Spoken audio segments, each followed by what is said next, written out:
17 जनवरी सन 2024 को crop reporting service ने ये रिपोर्ट किया है कि इस साल पंजाब में गंदम 1,74,00,000 एकड़ पर लगी है, जो कि पिछले साल से तकरीबन 14 लाख एकड़ ज़्यादा है, जिसका मतलब ये है कि तारीख में सबसे बड़ी आने वाली फसल इंशाल्लाह हमारी इस साल होगी।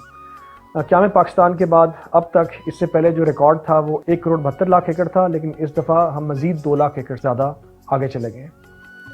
पिछले साल यही फसल 1,60,00,000 एकड़ पर लगी थी और अच्छे मौसम की वजह से 21 मिलियन मेट्रिक टन गंदम पंजाब में पैदा हुई थी।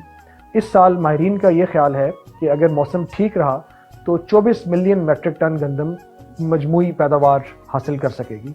इससे ज़्यादा अहम ज़रूरी बात यह है कि किसान भाइयों को ये चाहिए कि माहिरीन की राय को मद्देनज़र रखते हुए अगर उनकी फसल ठीक है, हेल्दी है, तो उस पर मज़ीद यूरिया ना इस्तेमाल करें, क्योंकि ज़्यादा यूरिया इस्तेमाल करने से इसकी लॉजिंग हो जाएगी। बिकॉज़ आने वाले दिनों में जब हवाएं चलेंगी, बारिशें आएंगी, तो गंदम गिरने का ख़तरा होता है और उससे इसकी प्रोडक्टिविटी कम होती है।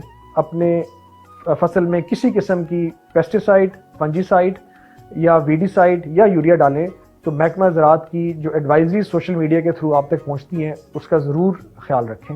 मज़ीद खुशाइन बात यह है कि 1,74,00,000 एकड़ में से 72% जो गंदम लगी है वो 15 नवंबर से पहले लगी है। 50% काश्तकारों ने सर्टिफाइड सीड इस्तेमाल किया, जो कि पिछली साल की निस्बत 30% ज़्यादा है।